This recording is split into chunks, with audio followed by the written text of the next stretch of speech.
Hey, it's Aaron, the Metal Theologian. So this is a contest entry for Lee NoiseSpektrum's 2 years in the VC contest. And I actually might get this in late. I'm not even sure if I'm going to get in on time, but I want to get on it because it's kind of cool. So we're going to do it. So the topic is, well, a bunch of shit having to do with the number 2. So I pull out some records and I'll go through as I'm going through because my memory is like a sieve and I don't even know. I actually pulled the records out like 2 days ago and I don't know what the fuck the contest is anymore. So I'll have to figure it out as I'm going. But anyway, I'm listening to Amon Duel. I'm kind of stoked that I just got this recently. This is Disaster. It's a 2-record set. Check out that amazing cover. It's a gatefold. And yeah, this has never been reissued as far as I know, except on CD. So it's not easy to find.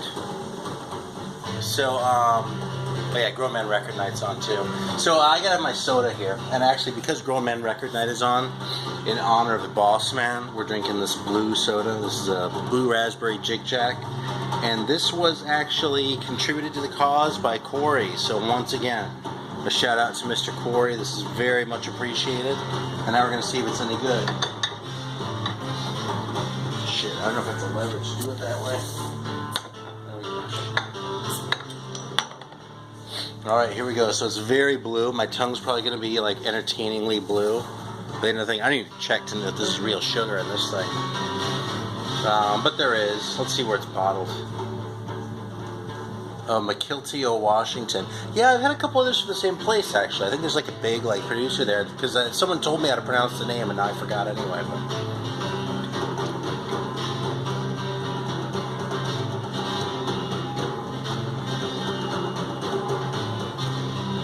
yeah, man, like, based on that color, you'd expect this to be, like, really intense, like, overpowering, like, fucking sugar bomb. And it's really not. I mean, it's still blue raspberry. It's, like, it's sweet, okay? But,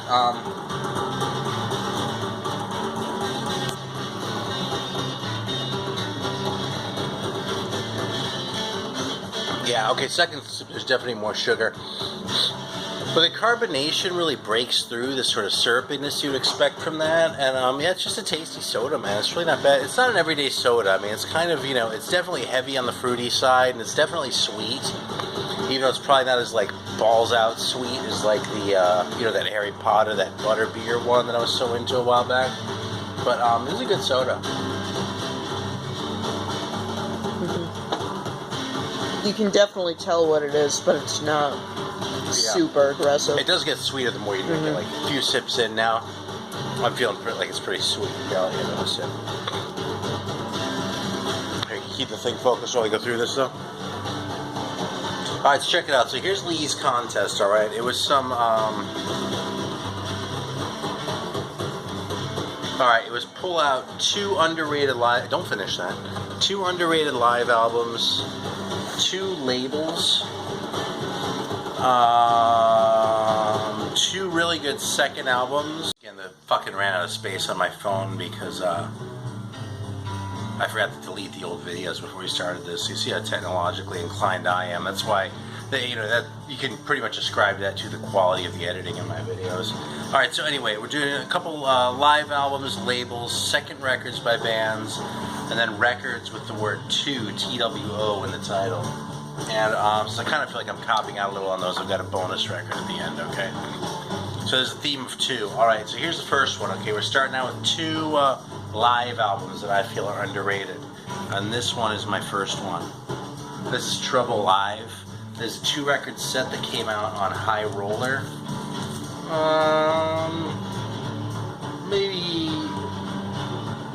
This is remastered 2011. This probably came out around 2012, 2013, something like that. I don't know exactly. And I don't know if you can still get this from them.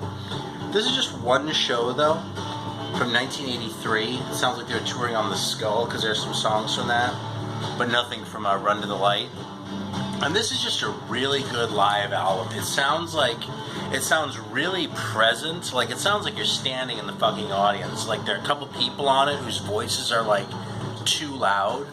you know? So it doesn't sound like someone's holding up a Walkman. I mean, the sound quality is actually really good, but it's still like kind of off, like in the sort of way it would be if you were actually there.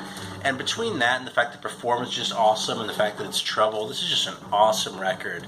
And given how into treble people are in the vinyl community and given how into high roller records people are, I'm a little bit surprised this record doesn't get talked about more. So this was the first one that immediately jumped to mind when I thought of like live records that are underrated. By the way, this also has a couple of pretty notable covers on it. It has a cover of Confused by Angel Witch and a cover of Son of a Bitch by Accept. So there you go. You want to hear Trouble doing Son of a Bitch? Here's your ticket. Great, great record. Alright, here's another one. Now, this one's a lot more obscure. It's a semi-cheat, okay? This is En Vivo by El Amor. It's a Mexican band. You think with a name like El Amor and like those clothes they're wearing, oh, that guy's face is pretty promising looking right there, you know? But, you know, between that stuff and the year and the titles, man, you'd think this would be the corniest thing ever. But this record rocks, man. In fact, I'm going to needle drop it. This is just heavy, and it's just like driving, and the songs are good, and it's just, you know, it's not the heaviest thing ever. I mean, it's not the second coming of Black Sabbath. I don't want to, like, overhype it.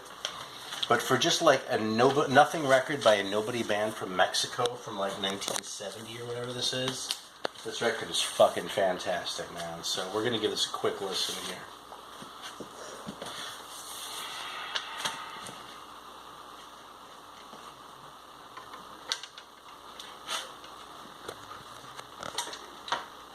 I'm pretty confident I won't get like an ad I'll put on the video over this one either.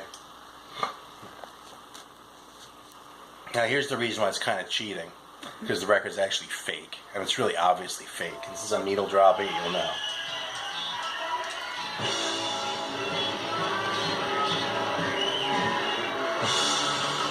Like a couple minutes in when you realize they've been screaming at a consistent level through the whole fucking performance, it's hard not to notice that the live effect is fake.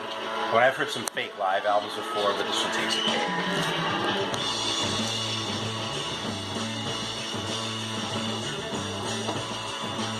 What's that riff? It's funny how everyone stops screaming to the second that they start playing. No, they come back in the middle of the song.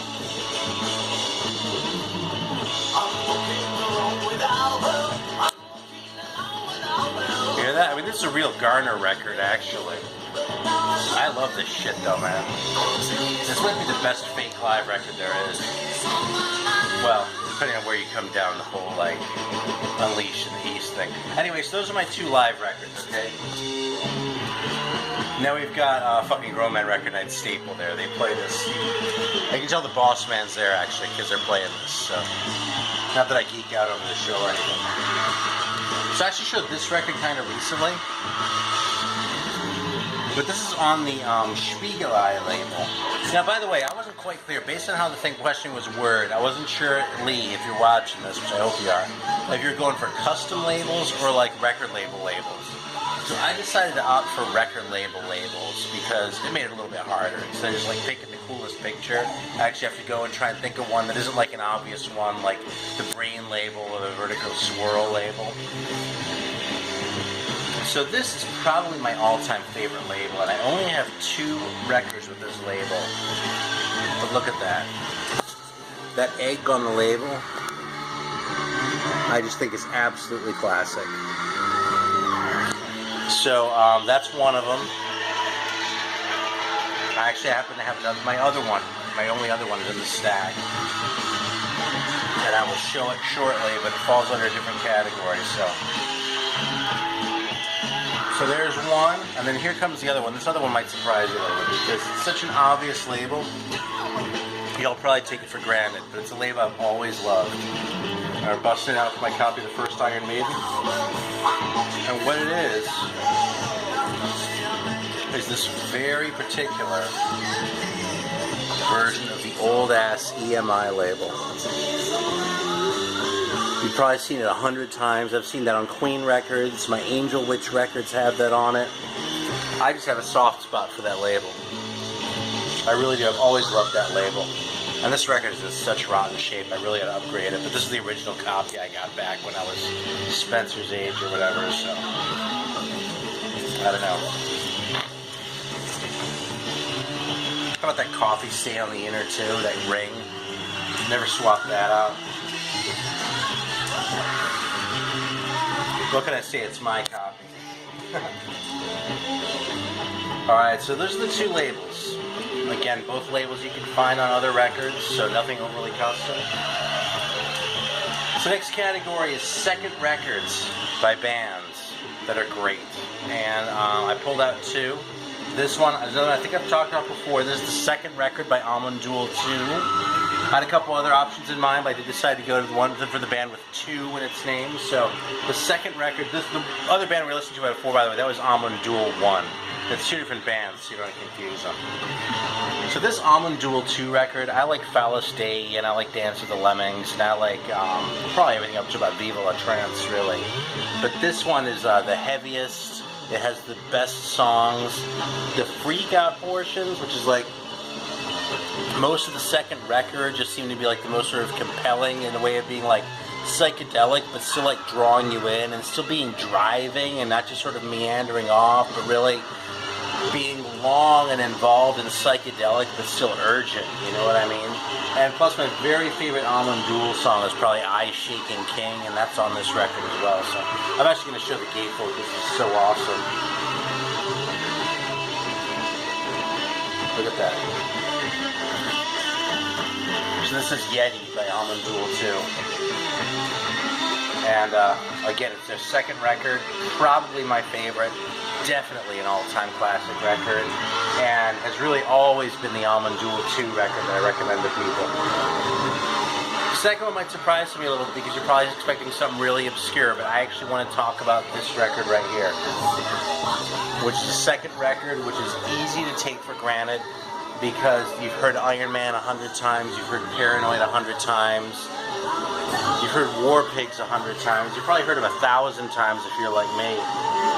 But you know, the fact is, this fucking record, for me, still stands up to this day. There's another one I bought back in the 80s. Check that out. It's the European press. It just has the regular titles. Doesn't have all that Jack the Stripper and Luke's Wall bullshit in there. I don't know why they retitled it like that, but I just think this is great. Rat Salad, I suppose, is maybe a little bit superfluous, but it doesn't bring the record down.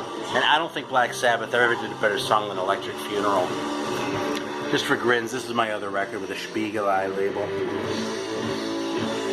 So it's like a mid-70s German press, I think. I actually bought this in Germany. So yeah, listen to that screaming. So fake. No way were they playing in front of an audience that big.